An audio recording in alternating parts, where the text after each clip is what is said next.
Hey everybody, it's Mike from The Mike Wagner Show. If you like The Mike Wagner Show and you want to make your own podcast, well, let me tell you about Anchor. First of all, it's free. Secondly, there's creation tools that allow you to record and edit your podcast right from your phone or computer. You can also add any song from Spotify directly to your episodes. The possibilities are endless. Anchor will distribute your podcast for you. You can be heard on Spotify, Apple Podcasts, many more. You can also make money from your podcast with no minimum listenership. It's everything you need to make a podcast in one place. So download the free Anchor app or go to Anchor FM to get started. The Mike Wagner Show is powered by Sonic Web Studios. Hi, this is Mia Mosensia, also known as Mia No Time for Love. Check out my latest book, Missing, available in print and ebook formats on Amazon. It's now time for the Mike Wagner Show, powered by Sonic Web Studios and sponsored by international award-winning author Mia Mosensia of Missing. The Mike Wagner Show can be heard on over 40 podcast platforms, as well as HamiltonRadio.net, Diamonds FM, and the MikeWagnerShow.com. We can be heard in over 100 countries, featuring over 1,000 well-known and amazing guests throughout the globe. And named one of the top 100 global podcasts in the New York Weekly Times, Hollywood Entertainment News, Los Angeles Weekly Times, Apple, and Chartable. So sit back and relax and enjoy another great episode of the award-winning Mike Wagner Show.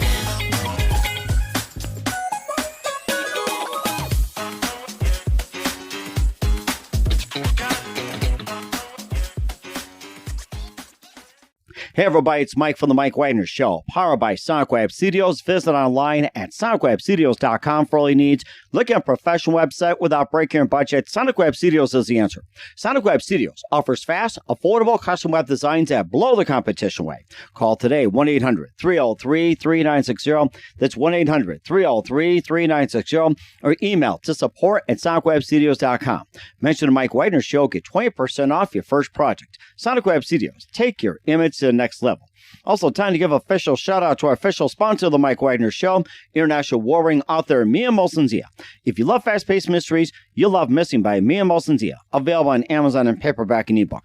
Missing is fast-paced and intriguing with an unforgettable twist. Takes place in 4 countries, 2 strangers, 1 target, where truth is illusion and those you love be the first go missing. It's available on Amazon in paperback and ebook.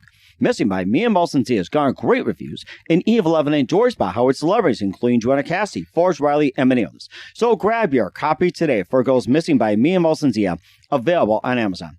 Also, check out The Mike Wagner Show at themikewagnershow.com and over 40 podcast platforms, heard in over 100 countries, including Facebook, SoundCloud, Spreaker, Spotify, and iHeartRadio. Also, Anchor FM, iTunes, Google Play, Amazon, Audible, Apple Music.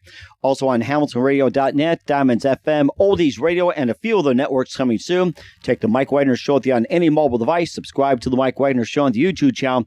Follow The Mike Wagner Show on Instagram and Twitter today. And for great gift ideas, go to Amazon.com and check out The Mike Wagner Show podcast with t-shirts, pop sockets, hoodies, also tote bags, pillows, and more. Go to Amazon.com and check out The Mike Wagner Show podcast. And for more great gift ideas, go to Amazon.com/Mia Mosensia for great books like Missing, Once, and Wrinkles. Also t-shirts, pop sockets, hoodies, phone cases, and more. Amazon.com/Mia Mosensia. Also support The Mike Wagner Show on Anchor FM, PayPal, and TheMikeWagnerShow.com. Make sure you give generously today. We're here with a terrific gentleman who is a retired engineer and manager in the aerospace industry. He was born of 7 of 8 children on a farm in Oklahoma, left the farm at 17 to work in commercial jobs, paying his own way through 2 college degrees. His vast work experiences from labor to engineering manager stretches from Texas to North Dakota and from Massachusetts to Arkansas, contribute to his current novel, which is called Tares Among the Wheat, which is volume 1.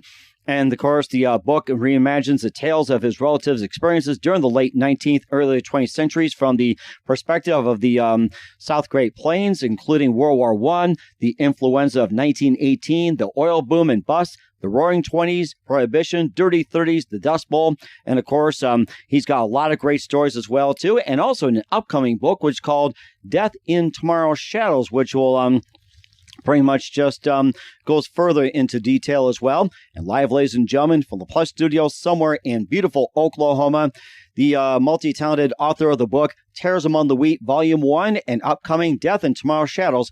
Ladies and gentlemen, we have Melvin James. Mel, good morning, good afternoon, good evening. Thanks for joining us today. Oh, good evening to you, and thank you, Mike, for having me. Well, it's great to have you on board as well, too. And you've got a really interesting history. Mel, I got to say that you're a retired engineer and manager in the aerospace industry. You're born of 7 of 8 children on a farm in Oklahoma. You left at 17 to work in commercial jobs, paying your own way through 2 college degrees. Your work experiences go from labor to engineering major, going from Texas to North Dakota, from Massachusetts to Arkansas, which contributes to your novel, Terrors Among the Wheat, Volume 1. And, of course, your book just reimagines the tales of your relatives' experience during the late 19th through early 20th centuries from the perspective of the Southern Great Plains, from World War I, the influenza of 1918, the oil booms, the oil bust, the Roaring 20s, Dirty 30s, Prohibition, Dust Bowl, and more. And, of course, the upcoming Death in Tomorrow's Shadows, which pretty much just, goes into the further detail. And before getting all that, Mel, tell us how you first got started. Well, I was in engineering college, and I had to take one of those electives, and I happened to take English literature to fill that elective requirement as an engineer. They didn't want engineers to be all math and science, and the professor of the English literature class told me then, I was a junior in engineering, that I should be into literature. He especially liked the way I wrote, but I had to tell him that I'd spent too much time and effort in engineering to change majors as a junior in college. So I went on through engineering, completed that, went into industry in electronics and computers, decided they were trying to make too much of a technocrat out of me, just at a desk, software programming all day. So I went back to college, got a second degree in business, went back into the aerospace industry and worked my way up to management. So I had a career that took me a lot of places. I worked on Air Force One. I worked on the Boeing 747 Doomsday airplane and some other airplanes, foreign head of state aircraft, reconnaissance aircraft, and so forth. But I retired from all of that just a few years ago, and when I retired, I wondered about if I really could write, so I spent my spare time writing this novel, using as what my professor had told me, write what you know about. And I knew about my relatives, my ancestors. All 4 of my grandparents took part in the Oklahoma Land Run, the famous Cherokee Strip Land Run that was the basis for the movie Tom Cruise and Nicole Kidman, Far and Away. Okay. So all 4 of my grandparents were there, and they were mixed heritage. My grandfather on my mother's side was Czech. My mother's mother was a Irish woman, full-blooded Irish. So my mother was the daughter of a Czech and a full-blooded Irish woman. My father, his parents were German and Dutch. Huh, interesting. So I was born out of that mix of different heritages of all pioneers. And when we would get together, all the families were large. The grandparents would tell stories going back as far as they could remember into the middle of the 19th century. Mm-hmm. Some of them were superstitious. They had their own odd ways of looking at things. So I remembered all those, and I thought, well, I'm just going to write that colorful history, all of those types of superstitions and the habits of those people and what they went through, their trials and their efforts. So I used history as the background. It's not a historical novel. It's what I call a classic literary fiction novel. And it's an epic 2-volume novel. Both volumes have the same title, Terrors Among the Wheat, Volume 1 and 2. Collectively, it's longer than in words than Gone with the Wind. Mm-hmm. But fear not, it's not as many words as War and Peace.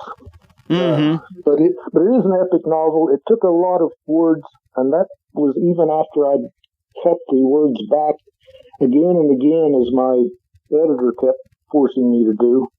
Still, it was a large book because it had just a lot of story to it. It's got stories within stories, frame stories. And I've included a lot of that ethnic background. It begins with an Irish family in Ireland about 1875. They come to New York City, where most Irish came through Ellis Island. In New York City, the father worked as a carpenter. The son had to quit school at 6th grade when his father was injured, and he went on to become a wagon driver, a wagoneer, they called him back then, hauling freight. And he marries a girl from Kentucky when he's working there, and they move on from there to Oklahoma just after the land run. Wow. And so they have one son, and the son grows up and meets and marries a German immigrant's daughter, who was a wheat farmer and a dairy farmer. And he works his way up to heading a large ranch, a cattle ranch, before the oil boom is really discovered about 1920. And he discovers oil on the ranch that he inherits, and becomes a big tycoon in the oil industry. But all of that is lost later. Then the story picks up again because he and his wife, the son who marries the German immigrant's daughter, they have a child, but they give the child up for adoption. Mm-hmm. So there's a detective that finds the long lost daughter who is deceased in St. Louis, that her daughter is still alive. So they find the granddaughter of the couple and bring her just in time for the grandfather's funeral. Mm-hmm. So she inherits what's left of the estate, which isn't much. But there are a number of trials and tribulations. The story is much about people's ability to overcome obstacles, to be persistent, to be durable, and continue to work towards a good future for themselves as well as their children. So I think the story, I like to think it's got a lot of encouragement in it, that sort of thing for people. There's a lot of faith and hope in it. It's not a terribly religious story, not in the least, but it is one that I think has inspiration to it. Mm-hmm. One critic said it was a combination, the way he looked at it, of The Great Gatsby and the other book, There Will Be Blood. I'd have to disagree with that. I think it's more like the combination of the movie Far and Away, which was not a novel, and the movie HUD and the movie Giant. All of those elements are there. The big things of Oklahoma was oil, wheat, cattle. The Dust Bowl, Oklahoma was in the heart of the Dust Bowl. And all of those are in the background. Of course, Oklahoma, like everyone else in the United States, went through the Great Depression, World War I, World War II. And the characters in my novel, they're victims as much as anyone was to the war and the Dust Bowl, the drought, the depression. And that plays into the story, but it doesn't control the story the way technically a history novel would have to be. Mm-hmm. And that's rather interesting to talk about some of the events that tie in. You hear stories about World War I, the big cities, what's happening in New York, what happened in Chicago, and also in Detroit, Cleveland. Of course, you had all the factories, just turning manufacturing cars and everything else into, war machinery, war equipment, and all that. And, World War I, what are some of the things that people in Oklahoma did, and what was what they did in Oklahoma during World War I? Some places, turned the car factories into, just building machinery, artillery, and all that. It's like, what did people manufacture in World War I in Oklahoma? Oklahoma is where there's a large army base that manufactures cannon shells and large artillery shells, munitions at an army base here in Oklahoma. Oklahoma's always had a lot of Air Force bases and army bases. Because of the terrain as well as the weather, Oklahoma was chosen as one of the premier vicinities in America for Air Force bases where they trained many World War One and World War II pilots, as well as a lot of lady pilots who flew from Oklahoma to pick up airplanes at various airplane factories and fly them across the sea to the war effort, and then come back to America and pick up another airplane and fly it over also. So we've had a lot of aviators in Oklahoma, got a long, rich aviation history here. But Oklahoma's part in World War I was primarily just giving up a lot of farm boys to go to the war. A lot of them didn't come back. Mm-hmm. Ironically, some of those died of that swine that flew from Spanish flu, rather than the 1918, yes, rather than from the battlefield. But my wife's father was in World War I. My ancestry, I had ancestors in World War II. I don't know that I had any in World War I, but my first Harwick grandfather came to America in 1732 to Philadelphia and fought in the Revolutionary War. Interesting. So my daughter is eligible to be a daughter of American Revolution by the requirements there. Okay. All right. And that sounds like a really good history right there, too. You talked about the influenza of 1918. Let me try to fix here just a minute here. We're having some technical difficulties here on the Mike Wagner Show, and it's also powered by Sonic Web Studios. Okay, we're back on now with Mel James here, and he talked about the influenza of 1918, where they caught the Spanish flu, overseas and everything. There have been stories, talking about the influence of 1918 and how most cities handle it. How do people in Oklahoma handle the influence of 1918? Well, fortunately, the population in Oklahoma was scattered. There weren't a lot of places of high density outside of the cities. A lot of the inhabitants of Oklahoma in that area of time were farmers and had not migrated a lot of people to the cities, where the flu epidemic didn't spread as badly in the country as it did in the cities. So, but still, Oklahoma lost a lot of its people. They had a lot of people trying to stay isolated to prevent catching the Spanish flu.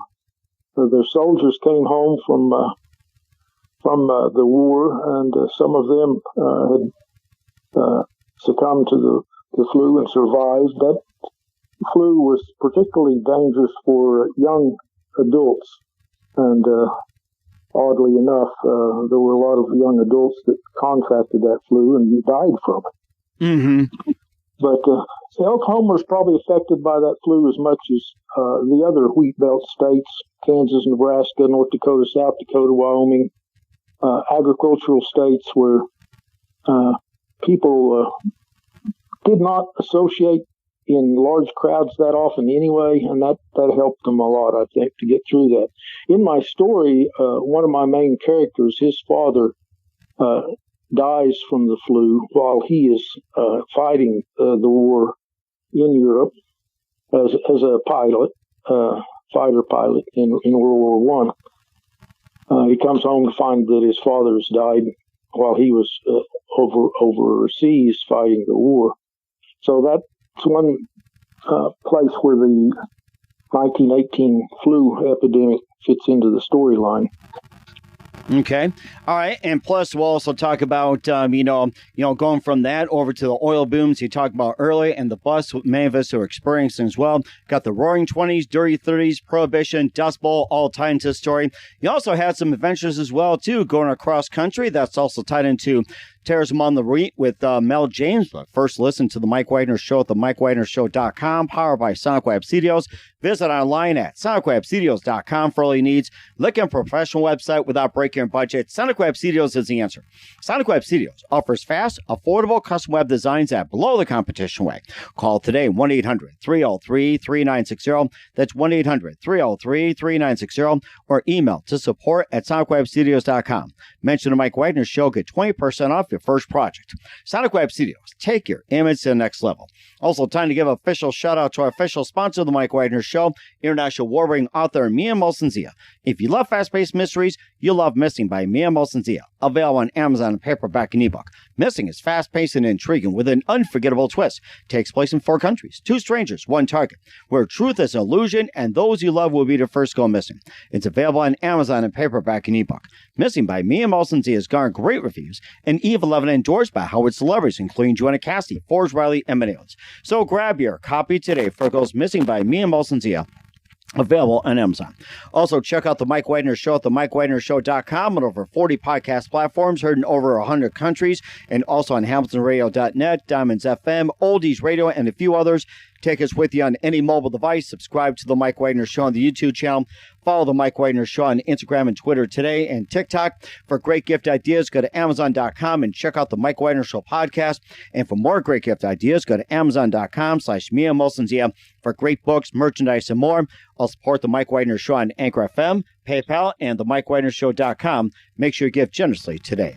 We're here with a retired engineer and manager in the aerospace industry and author of the book, Tares Among the Wheat, Volume 1 and 2, and upcoming Death and Tomorrow's Shadows, Melvin James here on the Mike Wagner Show. And continue on, Melvin, you mentioned about the oil booms, back in the 1920s, and it went bust. And of course, up in North Dakota, where we also ventured in a little bit, we talked before we went on the show that, of course, the oil boom that's been the big news up in the Bakken on the western half of the state, getting into Canada. And of course, you experienced the oil boom as well, too. And, tell us a bit about that. How does the oil boom in 1920 in Oklahoma compare to the oil booms, even today, or even like back in the 80s around Texas and Louisiana? I think the oil boom Texas and Oklahoma as well in the 1920s was a lot more hectic and a lot more involved with swarms of people coming from all over the United States to work in the oil industry. There were towns that went up overnight when oil was struck in the area. And we have photographs around here taken in the 1920s where the oil rigs were put up and they look like tall trees in the forest, one after another as far as you can see. They actually did not want to take the time to take an oil derrick down, move it, and reassemble it. They just left it where it was and put up another one a few feet away, and so there were areas that were just crowded with oil derricks and oil pumps working under those. If anyone's seen the movie Tulsa that was produced back in the 30s or 40s, that gives an idea of what it was like around here during that time. There weren't any environmental protections back then in the 20s, and so the oil business was not very careful about spills of salt water. Most of the oil wells that are drilled, the oil is found underground with oceans of salt water that they pump out with the oil and dispose of. So there was a lot of damage to the land, but it came back after another 50 years or so, recovered from all those spills of oil and salt water. And the creeks and the streams that had the fish killed by the salt water and oil, they reestablished themselves. So the oil boom of 1920s in Oklahoma was rough and tumble, lawless. There was lots of crime in those towns that sprung up overnight. One town not far from where I live now, they used to say that there was a murder every night. Mm-hmm. And when I was a kid, that was exceptional. But today, I'm afraid that in the cities, at least, there is virtually, again, a murder almost every night. But, especially in social media, too. My goodness, seems like a murder every second since social media entered. Seems like it's ramped up every second, yeah. But that was appalling. My own father worked in that oil industry when he was a young man. He bought a motorcycle, a Harley-Davidson motorcycle, about 1926 or 28 in that time frame, and drove it to Border, Texas, where he worked welding onto the oil tanks that held the oil. And he actually got partially blinded because they were working so fast and so carelessly that one welder would be next to another one. Oh, my and goodness. If the guy welding next to you did not shout that he was going to make an electronic arc, so you could turn your head away or whatever, then you were apt to get your eyes blinded. So he went through that, came back out of that oil industry to get back into farming, which is what he grew up into. Mm-hmm. So that oil industry has been a part of my life. In this area, there are still pumping oil wells where I live. I've leased my land and had a interest in an oil well from time to time here. Mm-hmm. But fracking has been used here, and there's been a second recovery of oil through fracking. It's not as robust as it is in the Dakotas in reclaiming oil from fracking in this area. Mm-hmm. Okay. Well, you mentioned something about North Dakota as well too. You went from Texas to North Dakota, and maybe a little bit about the journey, going from south up the north as well too, since we're on the subject of North Dakota. Yes. As myself, as a child and on up as a teenager, I and my brothers both worked with my father to thrash grain. We'd thrash our own grain here in Oklahoma, wheat mostly, sometimes barley and oats. Then we'd go to Kansas, where we thrashed grain for the same wheat farmer there for 20 years running. Wow. And then Alliance, Nebraska, we thrashed grain there for farmers that we'd thrash grain for almost that long, 20 years running. Mm-hmm. Then when we finished in Nebraska, it was hit and miss for South Dakota and North Dakota. But many a time I would get back to Oklahoma after school had already started, because we'd cut grain all the way up into the 1st of September in North Dakota. Mm-hmm. And there it was much different than it was in the more southern states. To get the grain to ripen there in North Dakota, the wheat is actually mowed and windrowed, put into rows.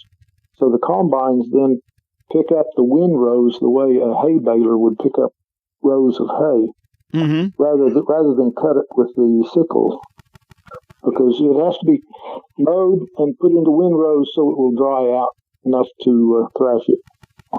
Okay. Because it's too cool up there by the time September comes usually. Okay. I see that one makes sense as well, too. And then later on, you went from Massachusetts to Arkansas. You did some car repair. You also decoded top secret Soviet telemetry by hand in Aleutian Islands. And you also evaluated computerized precision machinery in Japan. You also picked lemons by hand in California. That had to be fun. Yes. That was before I went to college. I was right out of high school. Didn't have anything to do, and that urge to go to California and see if I could strike gold there, so to speak, overwhelmed me. I was 17. Mm-hmm. I went all the way to California, and the only job I found was picking lemons at 60 cents a bushel. Wow. And I found out real quick that lemon trees have thorns that are about 3 inches long, 2 to 3 inches.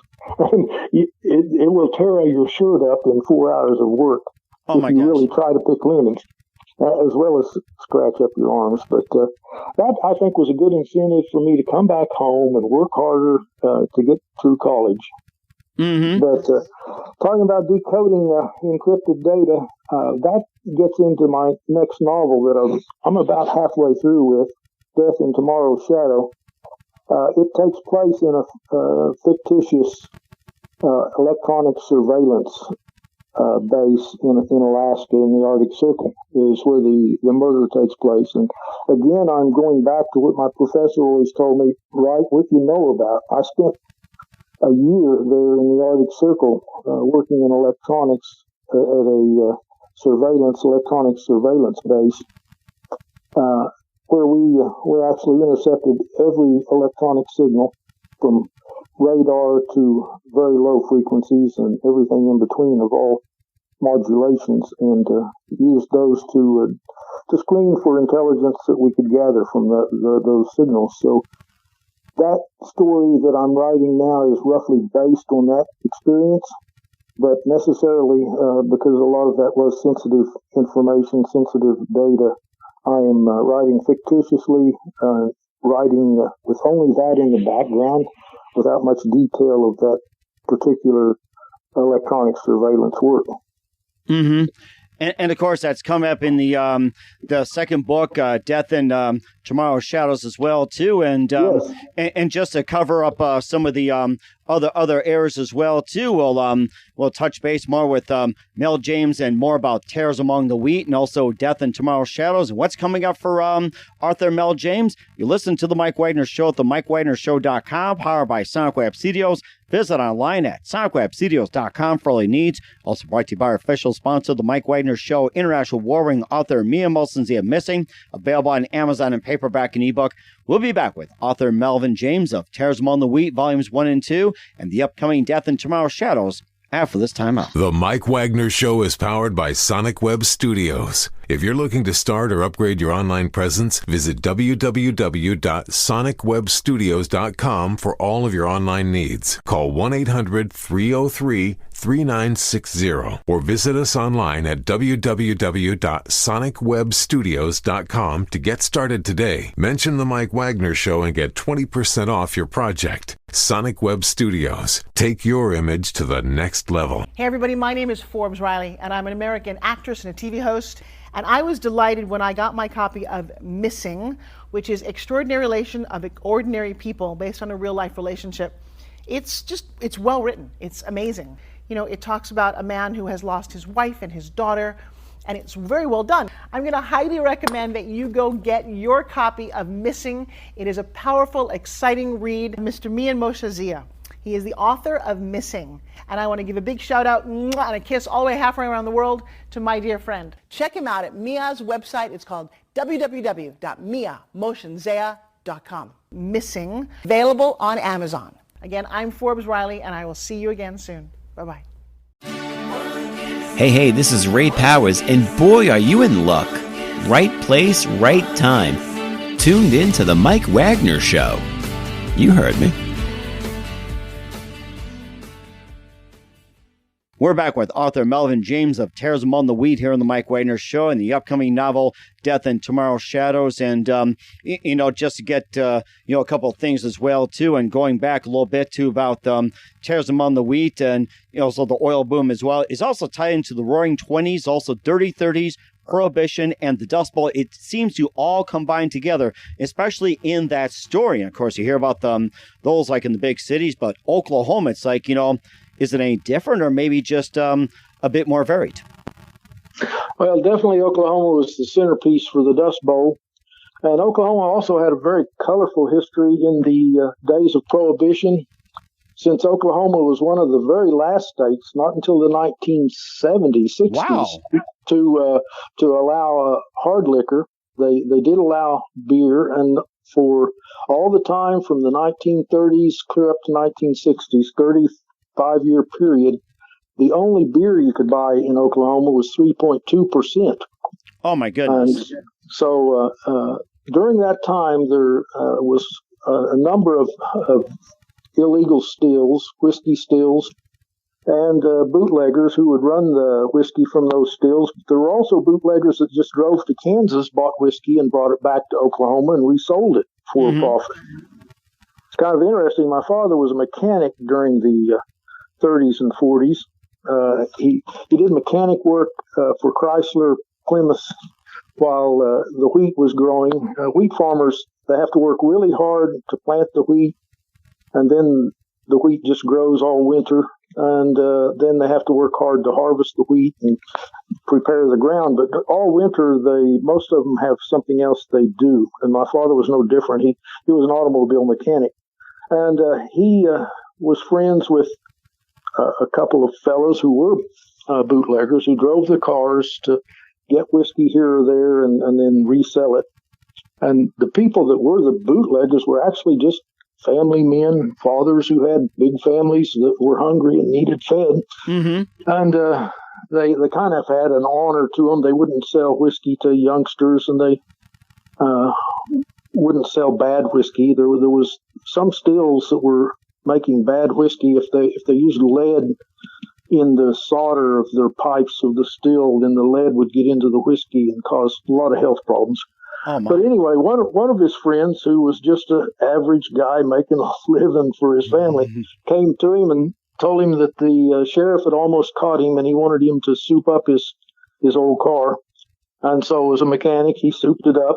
He said not 3 days later, the sheriff showed up and told him that guy got away from him again, and he wanted him to soup up the sheriff's squad car, which he did. And so he had an extra little bit of work there, tuning up the sheriff's car and then the bootlegger's car for a while. Oh, my goodness. So that's kind of the colorful background that fits into some of the backdrop of Tares Among the Wheat. Oklahoma had a lot of that kind of activity. Oklahoma was unique for the center of the Dust Bowl, although lots of the Dust Bowl filtered into Texas, Kansas, and Colorado. The Grapes of Wrath was written about the Okies, so I think there's more colorful history in Oklahoma than any other state along that era, from the mid-19th century to the mid-20th century, because we did go through the Dust Bowl and all the oil booms and the oil busts, all of those things, plus merging in with the Native American tribes that are here and working relations with them. There's a movie coming out, another movie coming out, Killers of the Flower Moon, that is about the Oklahoma Native Americans. It's going to be a big movie. There's been a number of books and movies written about that colorful history that we have, mixing in with Native Americans. And my neighbors are Native Americans. I've worked with and grown up and went to school with Native Americans, and I really love my Native American neighbors and friends.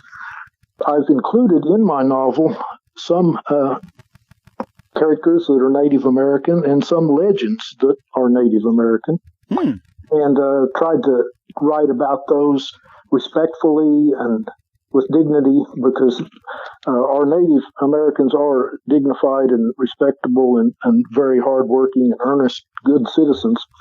Hollywood has not always portrayed them that way, but I think that's turning around. But that's part of Oklahoma's heritage and Oklahoma's history and the culture of this state that I tried to weave into the story. The long storyline also has legends and curses that go all the way back to Ireland that are alleged in the story. It's got some mysticism in it. One of the main characters meets a gypsy woman in Kentucky, and incidentally, she happens to meet up with him again later in Louisiana, and she carries him in her gypsy wagon called a Vardo from Louisiana to Oklahoma for the land run. And that's in the story.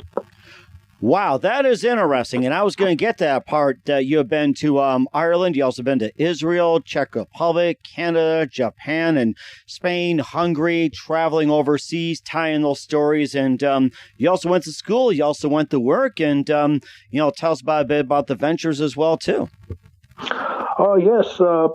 I've traveled a lot with my jobs as well as since I retired, just for the sake of seeing other countries and with my wife. I went to Japan with a corporation that I worked for that was in the aerospace defense to look at and critique and try to analyze multi-million-dollar machinery that we were purchasing to make aircraft parts with. It's a modern computer-controlled, numerically controlled machinery that with lots of precision and lots of complication in the way it works. So that took me to Japan. That was an interesting trip. The military took me to the Aleutian Islands, where I was engaged there in the electronics surveillance business. Then I had a number of business trips with Boeing across the United States and over to Scotland. There's a General Electric aircraft engine overhaul facility in Scotland. So we had another engine overhaul facility that was running out of capacity, and so I and two of my engineers went to Scotland to spend a number of days there validating and checking out that aircraft engine facility to make sure it would meet all the requirements of the Air Force as well as the FAA and so forth. So I've had a number of travels in that nature, but most of my travel, I'd have to say, was probably for tourism for my wife and myself, just for the enjoyment of it. We just love foreign travel. And it sounds like you did a really good job of it. Also tied in with Tears Among the Wheat, Volume 1 and 2, and upcoming Death in Tomorrow's Shadows. And where can we find your books at, Mel? Everyone sells my book. Amazon, Barnes & Noble, Books A Million. It's sold around the world. You can buy it from Flipkart in India, in Germany, or I should say Netherlands. There's a book company there that sells my novel. Let's see, that's in Denmark, it's Saxo is the name of the book company. In France, Glose, Glose, I'm sure they pronounce that differently. They sell my novel. In Scandinavian countries, Sweden, Finland, Norway, Adlibris sells my novel. You can buy it as a hardcover book, a paperback book, or a ebook. As an ebook, you can buy it from Apple, Google Play, or Kindle. Even Walmart sells my book, as well as IndieBound, the independent bookstore.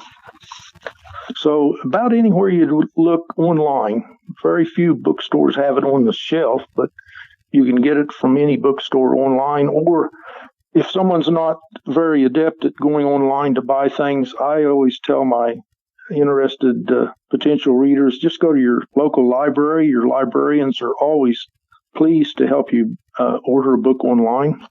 They usually have computers right there at the library. Mm-hmm. Or you can go to your bookstore, the big bookstores like Amazon or Barnes and Noble or Books A Million, I should say, and those people there will help you order the book online. You can deliver it to your house or however you want that done. I will certainly do so. It is amazing. We're with Melvin James of Tears Among the Wheat, Volume 1 and 2, upcoming Death in Tomorrow's Shadows on the Mike Wagner Show. And just a few more things, Mel. What else can we expect from you in 2022 and beyond, or possibly 2023? Well, I'm going to finish my my mystery novel, which is a detective murder mystery. I want to finish that by Christmas is my goal. Then after that, I'm setting up that detective novel in case it does catch on with the reader public. Then I will have follow-on novels of the same detective. So I've created a new detective character. He's an odd character. I think it's essential to get past all of the normal run-of-the-mill detective stories, and if that catches on, then I'll probably write a series of those detective novels. The epic 2-volume Tears Among the Wheat, I don't think I'll write another one of those. It was what I had stored up in me, I think, for my whole career, waiting to write that epic novel, the Great American Novel, and that's over with. I think I'll be writing shorter novels now. However, that novel, for a 2-volume novel, is done very well in reviews. It's a 4.9 average ratings on Barnes and Noble as well as Amazon. So I'm getting good reviews with that. It's not your ordinary book. It's the kind of book you'd want to buy if you have a flight to Australia, or if you're going to spend a lot of time on the beach, or you live in some place like North Dakota, Bismarck, and you're going to be snowed in for 3 or 4 months, then that's the kind of novel you want. It will entertain you, and I like to think it will teach you a lot. I knew a lot about the history, but I also did a lot of research to make sure that everything was accurate. So the novel is self-teaching on a lot of history. in that respect. And certainly very interesting. I'll make it a point when we get about 3-4 feet of snow, we'll certainly cuddle up to that book. And who do you consider biggest influence in your career? Now, my career in aerospace, it can be anything. My biggest influence in my career had to have been when I was working my way through college.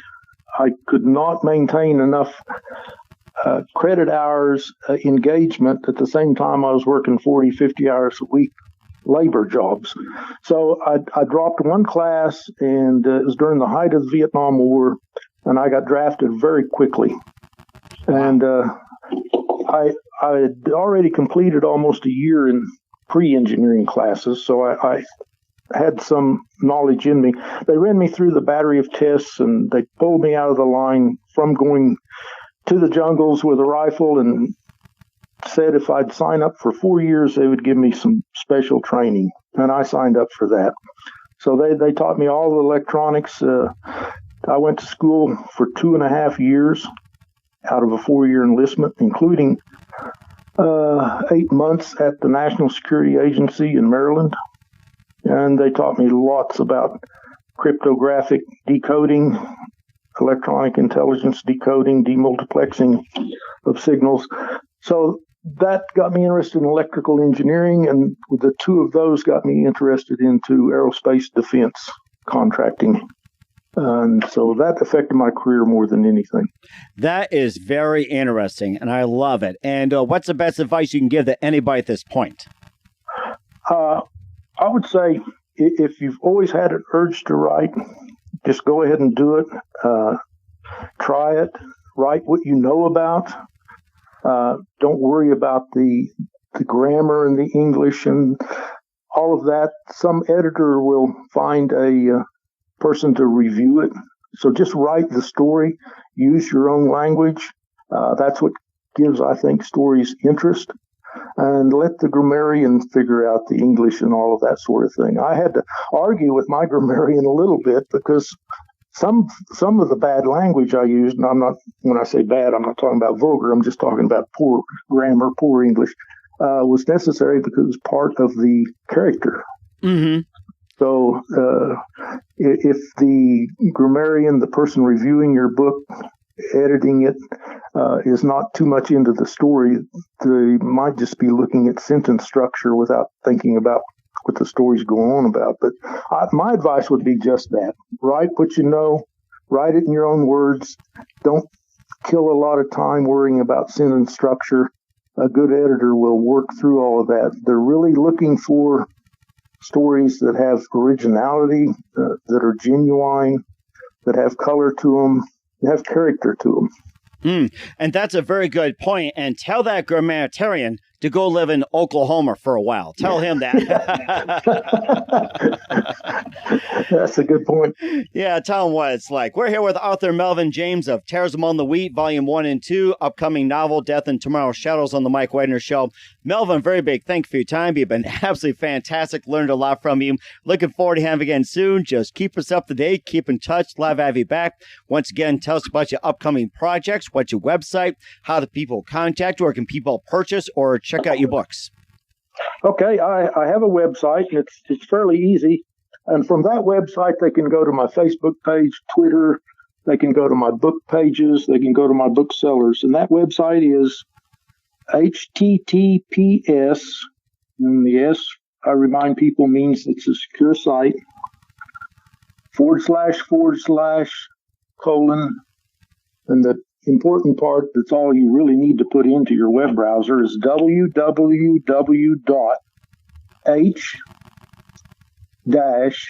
Melvin-James.com.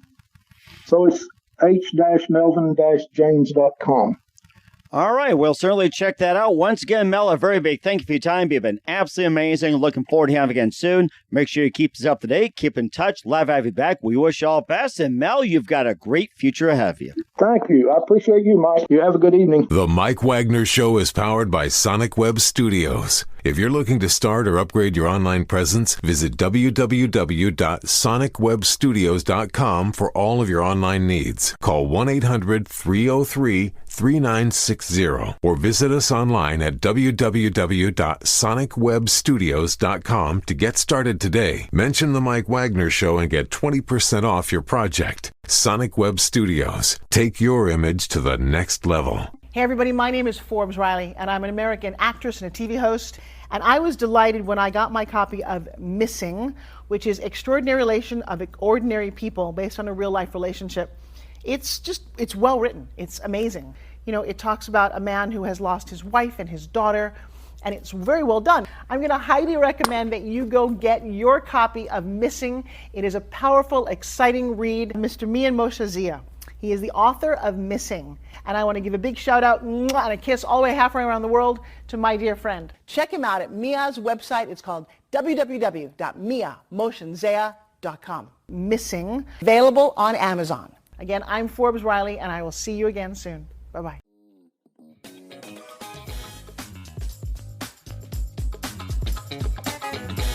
Thanks for listening to The Mike Wagner Show.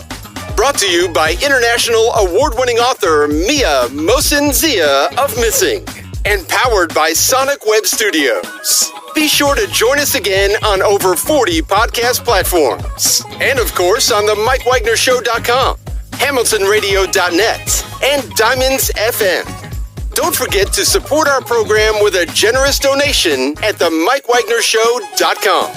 Thanks for listening.